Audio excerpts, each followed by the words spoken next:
오늘 본문에서 예수님은 부자와 가난한 과부를 대조하여 말씀하십니다. 그런데 더 흥미로운 부분은 오늘 본문에서 읽으신 것처럼 흥미있는 장면은 예수님이 헌금을 내는 현장을 지켜보고 계셨다는 겁니다. 지금으로 치면 교회 헌금함 앞에 그것도 자리를 잡고 앉아서 유심히 지켜보고 계십니다. 얼마나 가까이 앉으셨는지 동전의 종류까지도 알아볼 수 있는 거리였습니다. 본문을 함께 읽겠습니다. 본문 41절입니다. 읽겠습니다. 시작.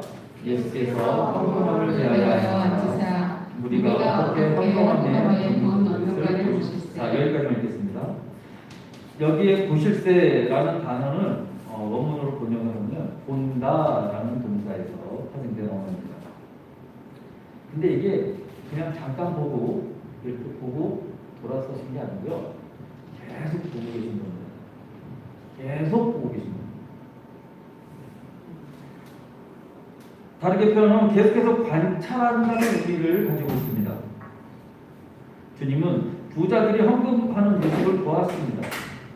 또 부자들이 헌금하며 돈을 넣을 때 떨어지는 소리가 달랐습니다. 당시에는 동전으로 헌금을 했습니다. 근데 여기서 헌금이 들어가는 소리가 진행형입니다. 끊이지 않게 들어갑니다. 마대에 큰 마대에 동전을 담아서 소리가 끊이지 않도록 돌돌돌돌돌 쏟아붓는 것입니다. 그렇기 때문에 그 돈을 넣을 때 떨어지는 소리가 달랐을 것입니다. 당연히 부자들의 의식하려 하지 않더라도 헌금 시간은 주목을 받을 수밖에 없는 시간이었을 것입니다. 그래서 그들은 성전에 올 때 포스가 벌써 남달랐을 것입니다. 단정 지을 수는 없지만 성경에서 말하는 부자들의 초점은 어디에 있습니까? 하나님이 아닌 사람들의 시선에 있었을 것입니다. 헌금은 철저히 하나님과 나와의 관계에서 일어나야 하는 일입니다. 그런데 자기 과시의 현장으로 변질되었습니다. 이걸 어떻게 할 수 있는가? 그들의 마음이 하나님을 향했다면 예수님이 굳이 오늘 말씀으로 그들과 과부를 비교하실 필요가 없었을 것이기 때문입니다. 그들은 하나님을 기쁘시게 하는 행위가 헌신이나 섬김의 헌금이 아닌 자기 만족에 몰두되었을 것입니다. 그래서 예수님은 부자들의 위선을 오늘 말씀으로 드러내신 것입니다. 예수님은 부자들의 많은 헌금에 전혀 감동을 받지 않으셨습니다. 저희가 일반적으로 드러난 나의 모습과 실제 나의 모습이 다를 수 있습니다. 기도나 믿음 생활도 그렇지만 헌금의 문제는 특히 그렇습니다. 경건함의 한 모습으로 헌금을 많이 한 것으로 드러나는데 사실은 그렇지 않을 수 있다는 것입니다. 이게 신앙에서 매우 중요한 요소입니다. 경건한 모습인 것처럼 보이는 것과 경건하게 살아가는 것은 분명히 다른 것이기 때문입니다. 여기 이 자리에 계신 성도님들은 어떻습니까? 사람들에게 보여지는 모습과 하나님이 기억하시는 모습이 100% 똑같습니까? 똑같다고 자신할 수 있으십니까? 분명히 말해서 말씀드릴 수 있는 건 저는 자신이 없습니다. 본문에서 드러나는 것은 헌금을 얼마나 많이 했는가를 말씀하신 것이 아닙니다. 오늘 무슨 마음으로 했는가를 묻고 계십니다. 드러난 행위 자체보다 내면의 동기를 물으시는 것입니다. 우리는 사람들을 의식하며 행동할 때 너무나 많습니다. 예수님이 지적하셨던 바리새인들의 문제가 무엇이었습니까?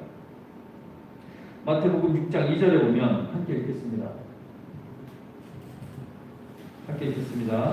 시작. 그러므로 구제할 때에 외식하는 자가 사람에게서 영광을 받으려고 회당과 거리에서 한 것 같이 너희 앞에 나팔을 불지 말라. 진실로 너희에게 이르노니 그들은 자기 산을 이미 하느니라. 말씀 중에 무엇 한 것 같이라는 말씀이 있습니다. 거리에서 한 것 같이. 이 말씀을 통해서 바리새인들이 회당과 거리에서 티를 내며 했다는 것을 알 수 있습니다. 예수님은 이것을 거짓으로 보신 것입니다. 보이기 위한 위선적인 행동으로 말씀하셨기 때문입니다. 이런 종교 행위에도 분명 보상을 주시지만 그것은 주님이 주시는 하늘의 보상이 아니라 이 땅에서 받고 없어지는 것이라는 것입니다. 바리새인들은 구제나 기도, 금식을 할 때 사람들에게 보이려고 종교 행위를 했다는 것입니다. 우리는 어떻습니까? 우리의 모습이 바리새인들처럼 사람들을 늘 의식하고 자기를 과시하고자 하지는 않는지 지금 이 시간 점검해 보아야 할 필요가 있습니다. 네. 그렇다고 사람들을 전혀 의식하지 않고 살 수는 없습니다. 그러나 사람에게 보이려고 하는 것은 보이려고 하는 것에 너무 치우치다 보면 하나님과 전혀 상관없는 행동과 말을 하게 된다는 것을 잊지 말아야 할 것입니다. 그러면 결국 하나님 중심의 신앙인이 아니라 사람 중심의 종교인이 되어버릴 것입니다. 사람들의 눈에 아무리 훌륭하게 보여도 타락한 종교인이 되고 말 것입니다. 신앙생활을 제대로 하려면 사람들의 시선을 넘어서야 합니다. 내가 꽤 좋은 선행을 베풀었는데 아무도 몰라줄 때 찾아오는 허전함, 섭섭함을 영적으로 물리쳐 이겨내야 합니다. 네. 사람들의 시선을 받는 쪽으로 신앙이 기울면 신앙인이 아닌 계속적으로 종교인으로 가게 되기 때문입니다. 극단적인 예가 성경에 있습니다. 바로 사도행전의 아나니아와 삽비라 부부의 사건입니다. 자신들의 재산을 팔아서 교회에 헌금하려고 했는데 졸지에 즉사를 해버렸습니다. 그 얼마나 충격적인 사건입니까? 하나님은 왜 그렇게까지 하셨을까요? 분명한 것은 하나님의 그들의 사건을 엄중한 사건으로 다루셨다는 것입니다. 성경 속에 성령을 속이는 죄는 우리의 생각보다 아주 큰 죄이기 때문입니다. 이들 부부는 존경에 대한 욕심이 커졌을 것입니다. 그들과 함께 교회를 다니며 칭송받는 성도 중에 바나바라는 인물이 있었습니다. 성도들에게 존경받고 또 사도들에게 칭찬받으며 아주 아름다운 신앙생활을 했습니다. 많은 사람들에게 존경받는 모습을 보니까 그게 탐이 났던 것 같습니다. 그와 같이 하고 그와 같이 되고 싶었던 것 같습니다. 그래서 그를 따라 했습니다. 외관상으로 보면 전혀 문제가 없습니다. 그런데 하나님께 딱 걸리고 말았습니다. 무엇이 걸렸습니까? 그 부부의 마음이 걸렸습니다. 그들의 생각이 걸렸습니다. 사람들에게 보이지 않는 것이 걸렸습니다. 그들은 바나바와 비슷한 행동과 행위를 통해서 경건한 척 사람들의 눈을 속였고 급기야 성령님도 속일 수 있을 것이라 생각했습니다. 작은 욕심으로 시작한 것이 큰 사고로 이어졌습니다. 명예에 대한 욕심이 가져온 후유증입니다. 하나님은 교회가 인간의 거짓 위에 세워지는 것을 막고자 하셨을 것입니다. 온 우주 만물의 주인이신 하나님이 원하시는 것은 거액의 헌금이 아닙니다. 기쁨으로 드려진 정직한 하나님께 드리고자 하는 마음이면 하나님께서는 귀하게 기쁘게 여기신다는 것입니다. 그런데 우리는 하나님께 드리는 헌금을 해놓고 아주 가끔 나도 모르게 위선적인 마음으로 자랑하고 인정받으려 할 때가 있습니다. 자꾸 돋보이려고 합니다. 드러내고 싶어집니다. 그것은 우리의 중심이 텅 비어 있으면 그렇게 되는 것 같습니다. 나도 모르게 허세가 나옵니다. 사람들에게 자꾸만 자신을 드러내고 싶어하고 주목받으려고 합니다. 무엇인가 공허한 감은 증거입니다. 빈 수레가 요란하듯이 공허함을 채우고 싶어서 더 과시하고 싶어집니다. 그때 하나님과의 관계를 통한 영적인 충만을 구해야 합니다. 다른 것으로는 해결하고자 하면 그것은 반드시 실패할 것입니다. 사람들이 나에게 주목하느냐 하지 않느냐는 별로 중요하지 않습니다. 내가 주님 안에서 온전히 하나님만을 바라보고 신뢰하며 주님의 뜻을 따라간다면 자연스럽게 따라가는 것이 삶과 마음의 평안과 충만이 아니겠습니까? 지금 나와 우리의 신앙생활은 어느 쪽으로 기울어져 있습니까? 사람입니까? 하나님입니까? 사람에게로 기울어져 있다면 영적 오염이 빠르게 진행되고 있는 것입니다. 위선은 우리 신앙을 원천적으로 파괴합니다. 하나님은 그 중심의 동기와 과정을 보시기에 우리는 항상 은밀한 중에 보신 하나님께 집중할 수 있게 되길 스스로 더욱 힘써야 합니다. 사실 본문에 나오는 과부는 그 당시 가난의 상징이었습니다. 아마도 그녀는 조용히 황금함에 다가갔을 것입니다. 아무도 주목하지 않고 그녀도 주목을 원치 않았을지도 모릅니다. 그런데 놀라운 것은 주님이 그녀를 주목하셨다는 것입니다. 네, 본문 44절입니다. 함께 읽겠습니다. 시작. 그들은 다 그 흙파릇 중에서 넣었거니와 이 과부는 그 가난한 중에서 자기의 모든 소유 곧 생활비 전부를 넣었느니라 하시니라. 비록 두 랩돈이지만 생활비 전부를 넣은 과부는 풍족함 중에 넣는 부자가 하나님을 생각하는 마음과 비교가 될까요? 앞에서도 말씀드린 대로 하나님은 우리의 중심을 보십니다. 그리고 기억하십니다. 모두가 다 잊고 몰라주어도 주님이 잊지 않으시면 되는 것입니다. 아멘. 사람을 의식하지 않고 하나님께 최선을 다한 과부를 성경에 기록하여 주님이 드러내셨고 만인에게 칭송받게 하셨습니다. 아멘. 이 과부의 삶이 우리가 본받아야 될, 우리가 가져가야 할 삶의 태도가 아닌가 생각합니다. 아멘. 교회 생활을 하다 보면 누가 알아주지 않는다고 섭섭한 마음이 드시는 분들이 계신 것 같습니다. 저도 가끔 섭섭한 마음이 들 때도 있습니다.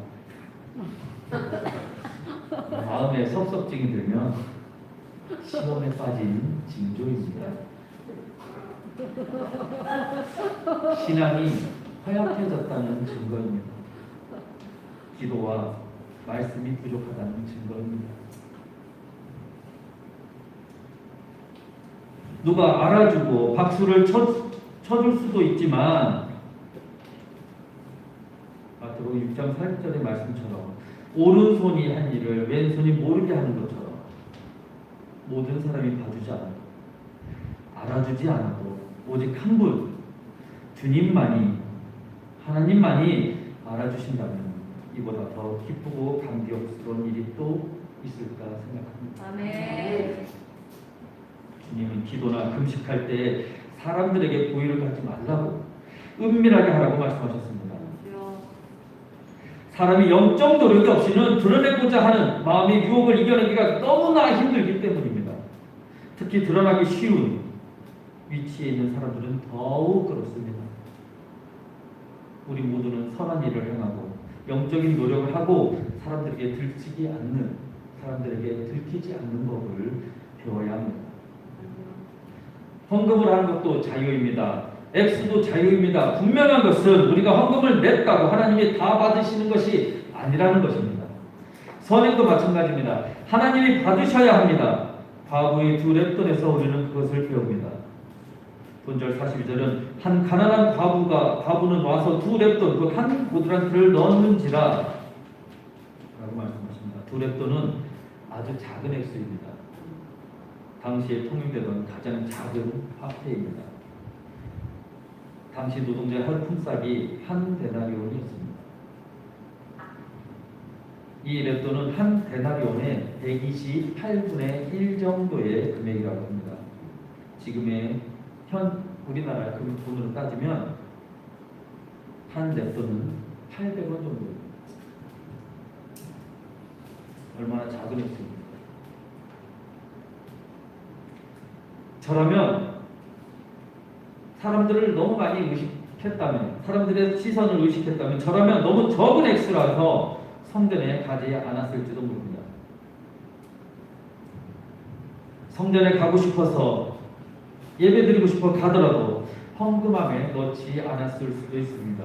왜요? 금액도 적지만 더군다나 생활비, 전부라면 더욱 그랬을 것 같습니다. 그럼에도 불구하고 내고 싶은 마음이 들었다면 다른 사람들 모르게 주목되지 않게 조용히 가서 넣고 싶었을 것입니다.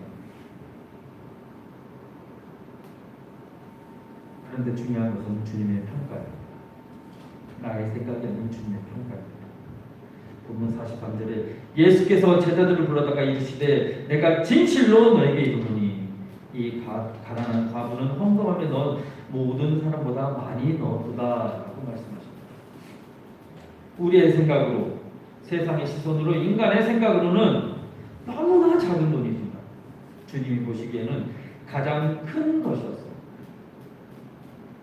이 말씀은 헌금을 많이 하라고 가르치기 위한 말씀이 아님을 보여줍니다. 과부가 자신의 전부를 바쳤다면 우리는 더 많은 것을 드려야 한다고 주목하라고 하신 말씀이 아닙니다. 이 가난한 과부는 헌금함에 넣는 모든 사람보다 많이 넣었도다. 이 말은 과부가 자신의 전부를 넣었다는 것입니다. 주님은 그녀가 바친 것만 보신 게 아니라 그녀의 마음을 보신 것입니다. 주님은 헌금하는 사람들의 경제적 상황을 분명히 알고 계셨을 것입니다. 그녀는 자신이 할 수 있는 최선을 다했습니다. 액수는 지극히 작지만 그녀의 헌금은 2000년 기독교 역사의 가장 기념비적인 헌금으로 성경에 기록되어 있습니다. 헌금을 많이 한 사람들은 더러 있습니다. 그러나 주님이 기억하시는 헌금은 많지 않을 수 있습니다. 헌금이 문제가 아니라, 물질의 크기의 문제가 아니라 영성의 문제인 것입니다. 다들 말씀을 통해 아시겠지만 당시 성전은 타락한 상태였습니다. 예수님의 지적처럼 성전은 강도의 소굴이었고 시장터로 변해 있었습니다. 성전의 기능을 잃어버리고 있었습니다. 부자들은 성전에 득세하고 종교적 열심을 드러내기 위해서 스스로 만족하고 있을 때, 바로 그때 주님은 한 여인만을 주목하신 것입니다. 우리는 종종 하나님이 돈을 강요하시는 분으로 오해합니다. 예수님의 설교 중에 재물에 관한 설교가 조금 많이 있습니다. 예수 그리스도가, 우리의 구원자가 돈을 밝히신 것일까요? 주님이 돈에 대한 관심을 가지신 이유는 따로 있습니다. 그 이유가 무엇일까요? 그것은 우리가 돈을 어떻게 관리하고 취급하는지에 따라서, 돈에 대한 우리의 태도, 그것이 헌금 시간에 잘 드러났기 때문입니다. 하나님께는 돈이 필요하지 않습니다. 하나님 원하시는 것은 돈이 아니라 우리 자신입니다. 하나님이 사람을 분별해내는 방법 중 그저 하나일 뿐입니다. 그 중 하나가 물질입니다. 물질을 어떻게 다루는가를 통해서 우리의 마음을 알아내시는 것입니다. 물질을 어떻게 다루는가를 통해서 우리의 마음을 알아내시는 것입니다. 오늘날과 같은 세상에서 돈 문제를 떠난 신앙을 이야기한다는 것은 어렵습니다.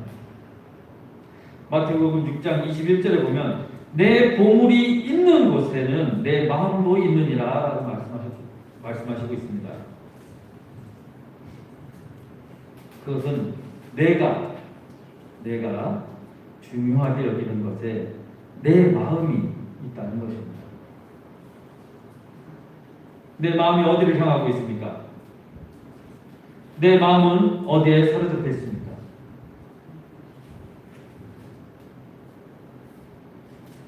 내가 가장 많이 생각하는 것이 내 마음이 가리키는 지금의 현 주소일 것입니다. 가장 중요한 것은 하나님의 시각이고 하나님의 평가입니다. 오늘 가난한 과부를 통해서 주시는 메시지는 무엇입니까? 하나님은 차별하지 않으십니다. 가난한 자이지만 그녀가 한 행동은 가장 위대한 믿음을 보였습니다. 세상은 돈이 없다고 사람을 무시할지 몰라도 하나님은 내가 돈이 없어도 무시하시는 분이 아닙니다. 돈이 없어서 하나님을 위해 할 수 있는 일이 없다고 분명하지 마시기 바랍니다. 세상 사람은 교회도 돈이 있어야 다닐 수 있어 라고 말을 합니다. 물론 교회는 물질이 필요합니다. 그러나 주님을 만나는 것은, 주님을 예배하는 것은 믿음만 있으면 됩니다. 우리가 가진 것 없어도 내 모든 것을 하나님께 맡기고 드린다면 충분할 것입니다. 과거에는 두 랩돈만으로도 주님을 충분히 기쁘시게 했습니다. 주님은 제자들을 다 불러서 그녀의 행동을 보게 했습니다. 그뿐만 아니라 시대를 넘어 본문을 읽는 우리에게 도전을 주시는 메시지를 주셨습니다. 오늘 본문의 핵심입니다. 44절 함께 읽도록 하겠습니다. 시작. 그들은 다 그 풍족한 중에서 넣었거니와 이 과부는 그 가난한 중에서 자기의 모든 소유 곧 생활비 전부를 넣었느니라 하시니라. 여기서 눈에 띄는 단어는 모든 소유, 전부라는 단어입니다. 하루하루 생계를 유지하며 사는 사람에게 모든 소유, 생활비 전부를 가졌다는 이야기는 생존과도 직결되는 일입니다. 이것은 헌금을 내고 나면 죽을 수도 있습니다. 여기에서 헌금의 개념이 분명해집니다.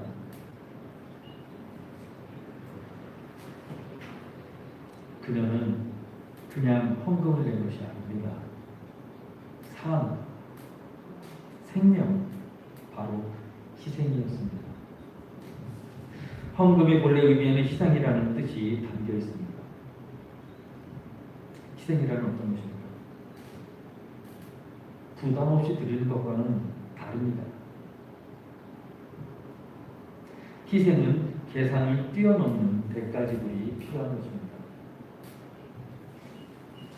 풍족함 중에 그냥 부담 없이 즐기면서 한 것은 분명 희생은 아닙니다. 그런데 과부는 생명을 건 희생을 했습니다. 희생이라는 단어를 생각하면 반드시 떠오르는 인물이 있습니다. 모두 다 예상하셨듯이 바로 예수 그리스도입니다. 예수님이 우리를 위해서 풍족함 중에 남아서 주신 것이 아닙니다. 아낌없이 남김없이 전부를 주셨습니다. 하나님은 자기 아들을 아끼지 아니하시고 모든 사람을 위해서 내어 놓으셨습니다. 하나님은 모든 것을 주신 분입니다. 예수님은 모든 것을 주셨습니다. 그 희생은 어디에서 온 것입니까? 사랑에서 온 것입니다. 다 드리지 못하고 왜 자꾸 계산을 합니까? 사랑하지 않기 때문입니다. 부부끼리도 선물을 주면서 계산부터 한다면 사랑하지 않기 때문입니다. 사랑하면 계산하지 않습니다. 사랑하는 사람이 생기면 돈이나 시간을 없는 중에도 만들어냅니다.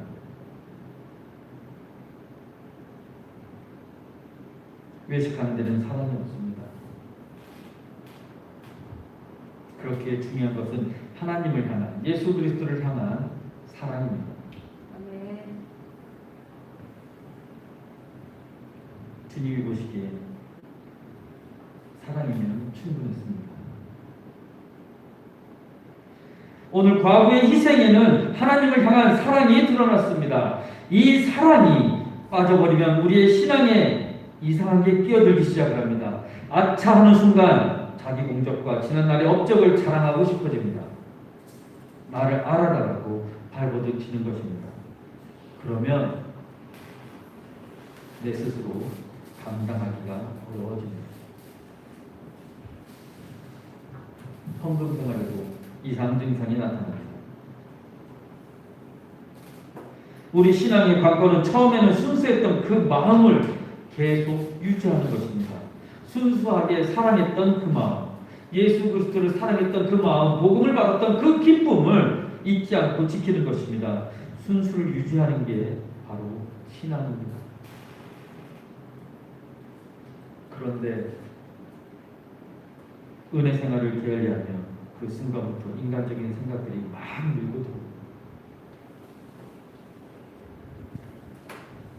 선물이 되는 데는 그렇게 많은 시간이 걸리지 않습니다. 내 삶에 은혜가 떨어지면 갑자기 인간의 본성이 나타납니다.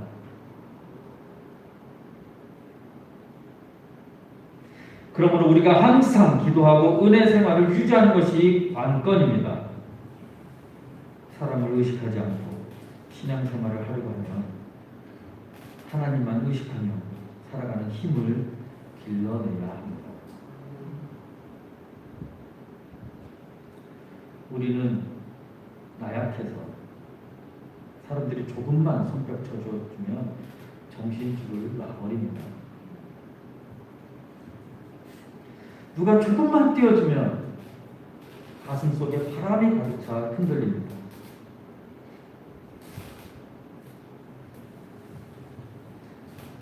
우리만이 아니라 세상 사람 누구나 선행은 다 합니다.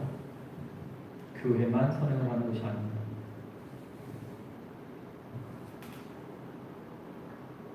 문제는 좋은 일을 하고 난 다음에 마음 관리가 어렵습니다. 큰 헌금을 하고 난 다음에 시험에 들기 쉽습니다. 내가 하나의 선행을 하고 난 다음 아무도 알아주지 않을 때 마음이 요동칩니다. 그때 위기를 넘겨야 합니다. 내가 한 선행을 잊어야 합니다. 우리는 내가 남에게 베푼 것은 아주 오래오래 기억을 합니다. 그러나 남이 나에게 베풀어준 후에는 빨리 있습니다. 은혜가 없어지면 나를 위해 모든 것을 내어주시고 독생자는 나를 위해 모든 것을 주셨는데 그것을 너무 빨리 잊기 때문입니다. 은혜에 깊숙이 풍덩 빠져 있어야 합니다. 그러면 내가 행했던 것은 아무것도 아니고 모든 게 하나님의 은혜임을 알게 됩니다. 항상 이 복음을 붙잡아야 하는 이유입니다. 우리는 예수 그리스도의 희생, 그 십자가의 복음을 붙잡아야 합니다.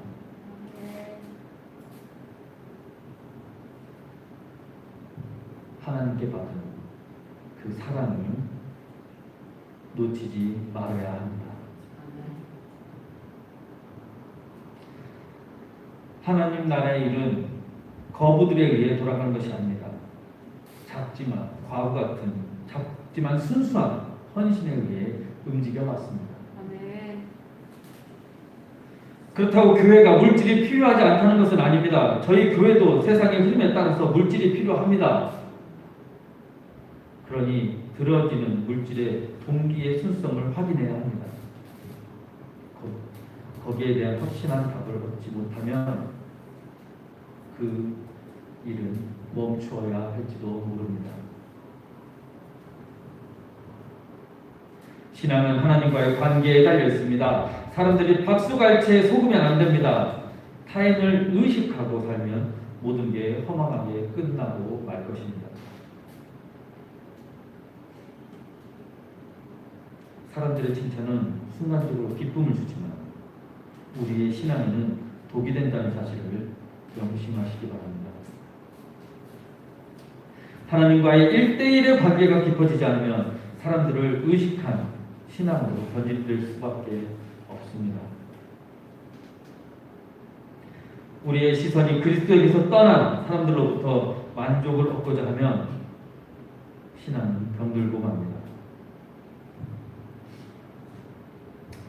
사랑하는 성도 여러분, 끝까지 신앙의 순수성을 유지할 수 있게 되기를 간구드립니다.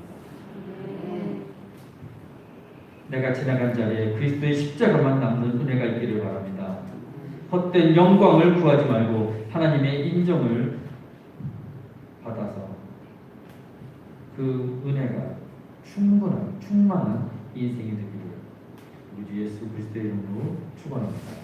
네.